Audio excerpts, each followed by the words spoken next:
représentant du Royaume de Belgique pour sa déclaration. J'invite à présent le représentant de l'Indonésie à prendre la parole. Djani, the floor is yours. Merci beaucoup, Monsieur le Président. Mr. President, we, like others also, would like to thank Special Envoy Pedersen for his briefing on the Syrian political process.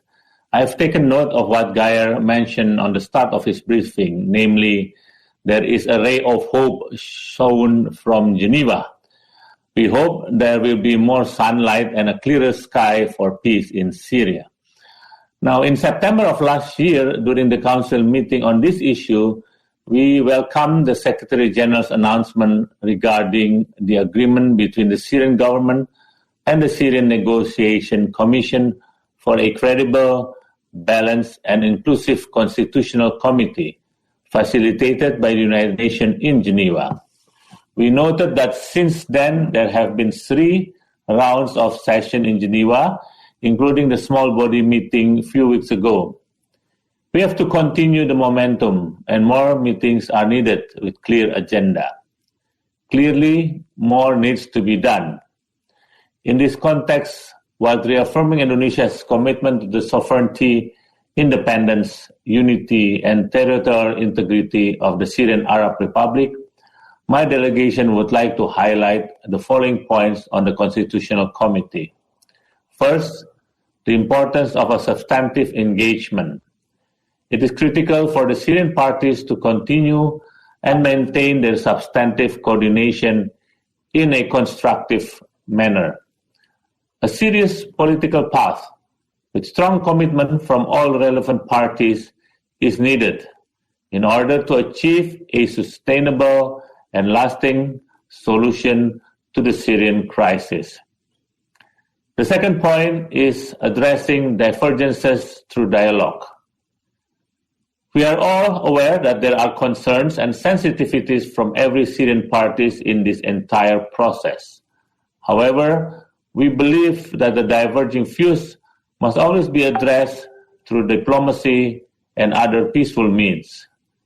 Dialogue is key, and this might sound like a broken record, but when dialogue is off the table, the result will less likely benefit the future of the Syrian people. The third point is an intensification of efforts aimed at moving forward the constitutional process under the facilitation of the United Nations. Indeed, flexibilities and strong commitments are needed. We fully support Geyer in his efforts to bridge differences and continue with the momentum. We hope that there will be a next round soon with agreed upon agenda, noting that much still needs to be done and taken into account health protocols during COVID times. Mr. President, as many have said, the Constitutional Committee is not an end in itself. It is part of a broader Syrian-led and Syrian-owned political process, in accordance with Resolution 2254 of 2015. And the Constitutional Committee is indeed a work in progress, of which a genuine support from the international community is required. Besides the work of the committee, Indonesia would also like to reiterate the call for a nationwide ceasefire and the urgency for all parties to respect the ceasefire agreements. Although we have seen relative calm in some areas in Syria, tension and risk of escalation remain. Indonesia believes that continued measures must be taken to reduce the level of violence on the ground, encourage and promote confidence building among the Syrian parties, and alleviate the dire humanitarian situation. Significant progress on the issue of detainees and missing persons is also needed, as well as the waiver of sanctions in order to ensure the capacity of Syria in responding to COVID-19 pandemic. In closing, Mr. President, my delegation sincerely hopes that at the Council's meeting next month, we will be able to see progress on this very important issue. I thank you. Je remercie le représentant de l'Indonésie pour sa déclaration.